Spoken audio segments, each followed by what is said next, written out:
Colleagues on both sides of the aisle co-sponsored this bill. Can you explain how we can reconcile this kind of legislation with the key principle of separation of powers? Yes, that's because we're not talking about interfering with the court's decisional independence. We're not talking about penalizing justices for their votes in any cases. We're talking about the checks and balances that exist for all three branches, where Congress plays a role in establishing the administration of the courts. The Constitution requires that.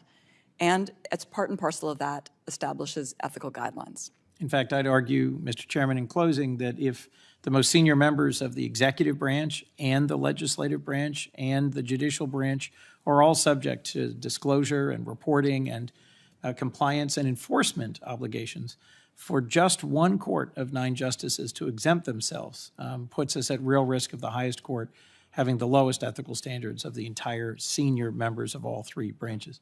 Thank you, Mr. Chairman. Thank you, Senator Coons. Senator Kennedy. Thank you, Mr. Chairman, and thanks to all of our witnesses who have joined us today. Mr. Payne, let me start with you, sir. You're kind of in the middle here. You work for the Campaign Legal Center, is that right? That's correct. Is your website campaignlegal.org? Correct. Okay.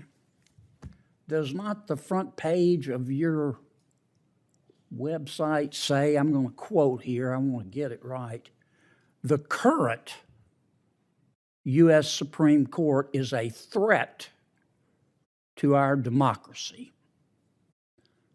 The current U.S. Supreme Court is a threat to our democracy. Did I read that right? What I can say is that our organization... But is that on your website? I am not certain exactly what's on the website. Here it is, right here, Okay. big as Dallas. What that refers to is the voting rights voting rights cases of the Supreme Court. Our organization is a voting rights organization that fights for all Americans to have the ability to vote.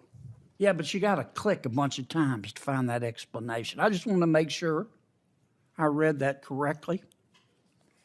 A few months ago, Mr. Payne, you retweeted the following statement. Some justices are politicians in robes who thrive in a system where access and influence are for sale. Some justices are politicians in robes who thrive in a system where access and influence are for sale. Now, that's a pretty bold statement. I'm sorry, Senator, is that a news article? No, sir. That's a retweet here. You tweeted this out. Tell me which justices are for sale. I don't recall that tweet, but... Here it is. November 21, 2022. Can you tell me which justices are for sale? No. Are any of them for sale? No, the problem is that the American public has a perception that some justices may be. I'm going to establish the point first. I want to know, you tweeted this out. Do you believe that some justices are for sale? And if so, which ones? No, Senator, I do not believe that justices are for sale. Then why'd you tweet this out? Can you provide more context of what that is? I'll get you a copy, but here it is. I checked it and triple checked it. You also said less than a month ago that John Roberts, you retweeted this out. John Roberts is a disgrace. No, I actually... Not I disagree with Justice Roberts. Well, you didn't call him Chief Justice Roberts. You called him John Roberts. No, this is... You retweeted this. No, Senator, I did not retweet that. Yes, sir, you did, right here. I will need to see... Can you provide a copy to me now? But sure. I did not retweet. Can you tell me why you think Chief Justice Roberts is a disgrace? I did not say that, did not retweet that. Oh, okay. Maybe Twitter got it wrong. Someone got it wrong. Let me ask you this, because the unstated premise of all this, sometimes it's stated, but the unstated premise of all this is that some justices have been bribed. Let's just cut to the chase. Okay? Now, let me stay with you, Mr. Payne. Well, let me go to Mr. Fogel.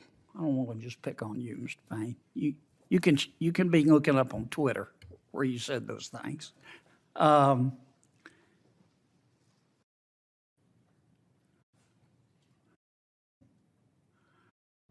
April 4th, 2019, the American Civil Liberties Union paid for Justice Sotomayor's trip to San Juan, Puerto Rico. You ever been to San Juan, Mr. Fogel? Is it expensive? I keep forgetting. Well, it depends when you go. Yeah. How much you think it costs to go down there? Depends whether you fly first class or economy. What if you fly first class? Oh, probably a couple $1,000s Okay. Yeah. The ACLU, do they have cases in front of the Supreme Court? all the time. They do, all the time? Sure. Do you think the ACLU was trying to bribe Justice Sotomayor?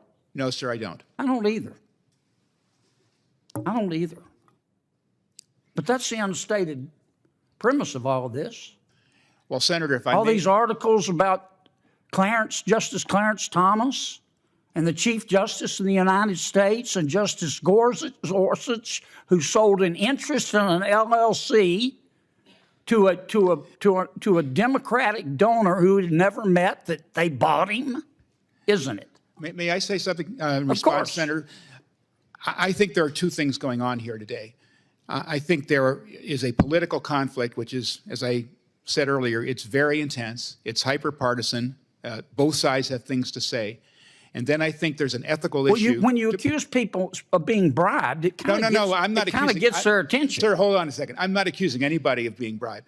I'm not. But some people are. Some people are. The reason I'm here is I think that there is an ethical issue that, as Senator Graham said earlier, it would be good for the court to think about in terms of being more transparent. That is what I care about. That's the only thing I care about. There's a lot of political back and forth. It's very interesting. I'm very interested in it as a citizen of the United States. But I think the most useful thing that this or any other committee could do is think about how do we make our institutions. Well, how are you going to do that in the context, though, of one of our leaders, for whom I have great respect, going on the steps of the United States Supreme Court, telling two justices if they vote in a way he doesn't like, they will pay the price and reap the whirlwind. And you have another one of your witnesses here tweeting out stuff saying, quote, some justices are politicians in robes who thrive in a system where access and influence are for sale. Yep. He said they were bought like a sack of potatoes. Okay, I'm not going to comment on that, Senator. That's not anything I had anything to do with. So, Did I hear the gavel? thank you. I hope. Thank you, Senator Kennedy. Senator Hirono? I'm sorry, I got it wrong. Blumenthal. Senator Blumenthal. Thank you. Can I say a word before you start? Members are coming and going. We have 2 roll call votes on the floor, so please understand it's not disrespectful. Senator Blumenthal. Thanks,